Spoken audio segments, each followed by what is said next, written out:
Okay, hi everyone. For this assignment, I chose to review the Etiwanda School District. Currently, I'm an employee of the district, and I work as an adapted physical education teacher. Basically, in short, I work with students with special needs who have gross motor deficiencies that inhibit them from fully benefiting from just being in a general PE class. Although they're still included in the general physical education class with their peers, I work with them in small groups and I supplement their time that they spend there. So to start, I went directly to the school's website to find their mission statement, as I felt this was an important place to start. Although I'm familiar with their mission statement, I have not memorized it and needed to reference it to make sure I highlighted all of the important points. Um, the first goal is to promote high standards for curriculum, instruction, performance, and personal behavior. Next is to have all students and staff achieve academic excellence, followed by fostering an environment for the students and staff to have respect for themselves and others, and last is to have a strong sense of cooperation between the staff, students, parents, and community. So that, in short, is the district's mission statement. Next, we'll look at some of the defining characteristics of the district, which I went to the assistant superintendent for through an interview. First thing he told me was that the district has a goal, and it's to achieve excellence in education, which he in turn told me was reflected in their mission statement. Next piece of information he gave me was about the new methodology for student discipline and how it was being handled, and that was through PBIS training for all of the staff. Um, Last thing was that students achieve academic excellence and develop respect for self and others. So those three things is what he felt makes our district unique and helps us stand out from others. Next, we'll look at some stats about the district. The first stat that I'll mention is we have an average class size of 27 students. In total, we have 19 schools, 13 of which are elementary schools. One of them is brand new this year for the 2017-2018 school year, and that's Falcon Ridge Elementary School. We have 4 middle schools. We have a blended online school. We have a community day school. Of those schools, 12 of them have received the California Distinguished School honor, and 5 of those are gold ribbon schools. Um, in total, we have 1,676 staff members. That breakdown is 704 teachers, 64 administrators, and 908 support staff. Next, we'll look at the demographic composition of our district. Total enrollment for grades TK through 8 is 14,131 students. The student ethnicity of those students is predominantly Hispanic, which is 44%, followed by 23% white, 12% Asian, 10% African American, and 10% identify themselves as others. Over here on the left, we have some different subgroups that we'll look at. 38% of them are low-income students. 8% are English language learners. 17% are in the special education system, and less than 1% are foster youths. Next, we'll take a look at our financial situation. As you can see right in the middle, we receive $7,963 of funding per student. For that, the revenue comes on the left side. So from the LCFF, we receive 76% of our funding. Local accounts for 12% of our funding. State is 9%, and federal is 3% of our funding. Over here on the right, you can see the majority of our expenses are down to salaries and benefits. 80% of the money that we spend as a district goes towards salaries and benefits. 12% are other services and operational expenses. 5% goes towards other outgoing things such as transfers. And last is 3% spent on books and supplies. So that's a quick rundown of the financial aspects of the district and per student funding. Next, we'll take a look at our LCAP. While reviewing the LCAP, they have 3 goals listed. The first goal is conditions of learning. In this district, the district wants all students to be provided with access to rigorous state standards, relevant learning tools, research-based instruction, and safe facilities. They also want educators to be engaged in professional learning and communities of practice. This goal was achieved with 100% success for students having access to the curriculum, and it was also achieved through 100% of staff being fully credentialed. You can see this in the classroom as well, with students having one-to-one Chromebook access. They also have STEAM lessons and activities provided throughout the year, and STEAM is science, technology, engineering, arts, and math. The next goal is in reference to pupil outcomes. So here, all students are provided with a rigorous instructional program that prepares them to innovate and problem solve. It will help them collaborate with others and communicate their ideas effectively. Uh, we will also identify and reduce the gap in state identified groups such as low SES or in ELs.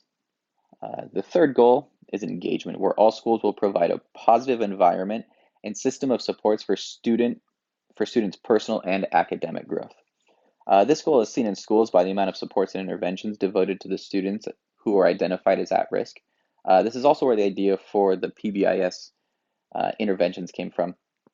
The district also provides services beyond the school day through various forms. One of them can be seen as intramural sports, which happens after school on Mondays, and then family night events to help promote a strong sense of school and community. In accordance with the local control aspect of the LCAP, the district sends home annual surveys for students, parents, and teachers. They also have an advisory group. They lead community forums. They provide a district LCAP website. And every June, they have a public hearing for feedback on the draft for the next year's LCAP and goals. So that's a quick little rundown of our LCAP. As you can see here, 96% of parents would recommend their school in the district to others. So it just speaks to the amount of engagement that we have with the parents and things of that nature. Next, we'll look at some of the recent changes that have taken place in the district. So 2016, 2017, we had a student to teacher ratio of 23 to 1. Unfortunately, that has increased to 24 to 1 since last year. So currently we're at 24 to 1. This was attributed to the popularity of the school district. As you saw on the last slide, so many parents were willing to recommend the school district that they're having an influence on their friends and families who are now moving into our district boundaries. And as we can see, it's kind of raised the teacher to student ratio. You can also see a recent change is our one-to-one computer access. Each student has their own Chromebook, which they're able to use throughout the day. It gives them access to technology, and they're able to provide quality education for all their students. The last change that has happened over the past year is there's a new ELA curriculum that's implemented, and that's through Wonders.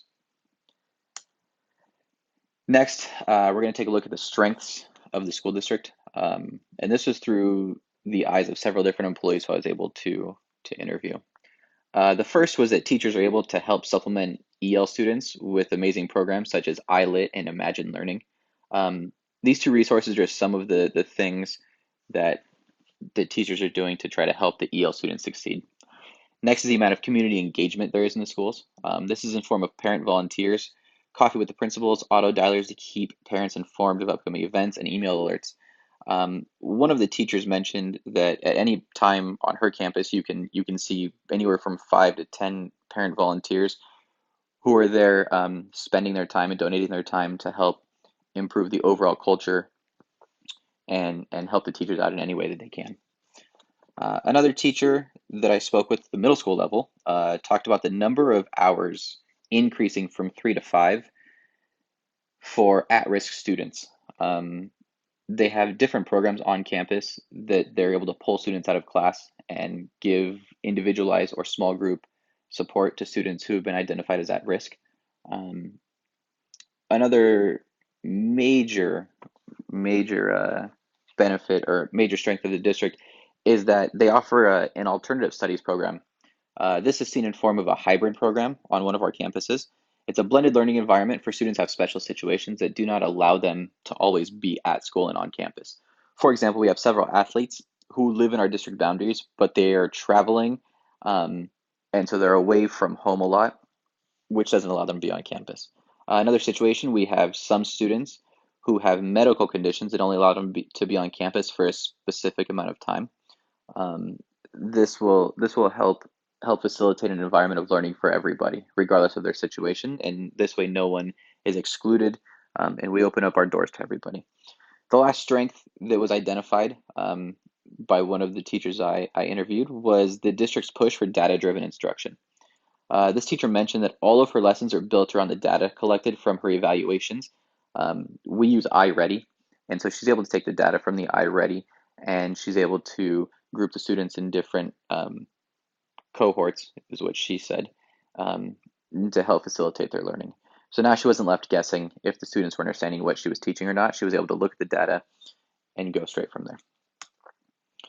there. Next, we're going to look at some of the weaknesses identified by a few of the teachers that I spoke with. Um, Two teachers in particular both mentioned that at their school site there was not a staff wellness program. They mentioned hearing about other schools offering some type of challenges for their teachers to achieve, but nothing had happened at their school.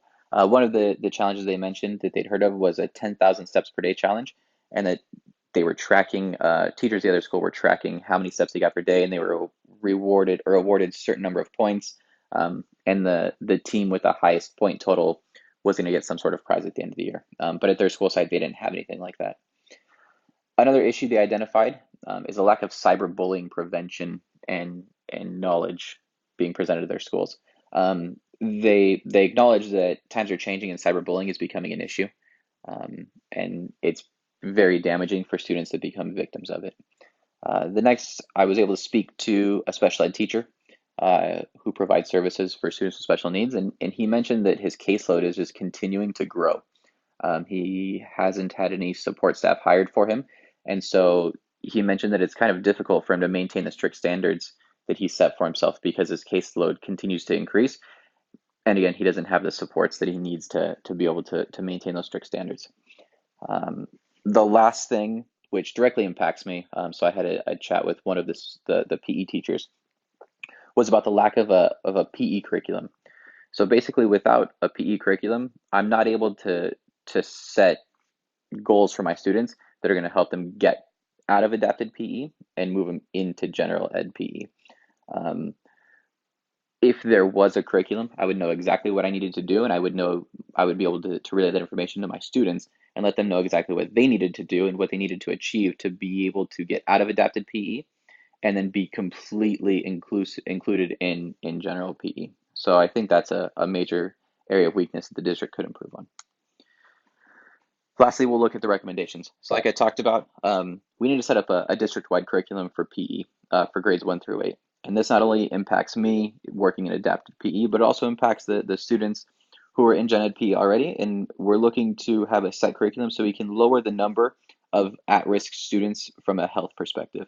You can see over here with this graph, in 2012 and 2013, the number was extremely high. And it was up at 19% of students were identified as at risk with their health.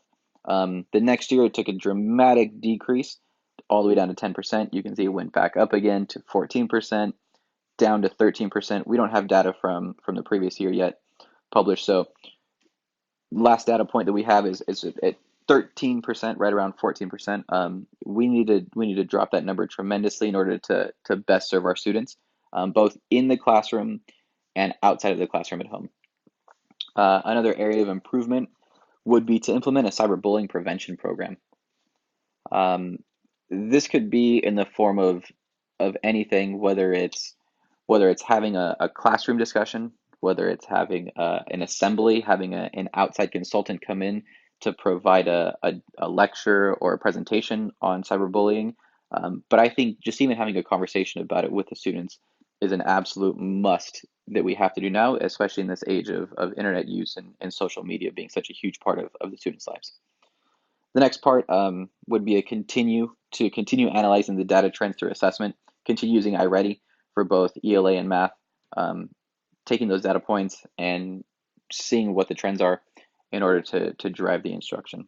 And the last one I'll touch on that I think is a recommendation is to mandate a program for teacher wellness. There are several different things that they could implement in schools, whether that be have teachers record the number of days they're able to drink 48 ounces of water, sleep 7 hours a night, or join a mile a day club. I think anything to get teachers motivated to help better their health and to become more active It's going to benefit them both inside the classroom and outside in their lives, and just with their overall happiness and well-being. So those four things are recommendations that I have for the district. And then the last slide that we'll look at are the resources I used. Went straight to the district profile from the CDE, had a couple of interviews, and information was gathered from the Etijuana School District's website. So that's the presentation on the Etijuana School District. I hope you enjoyed it. Thank you very much.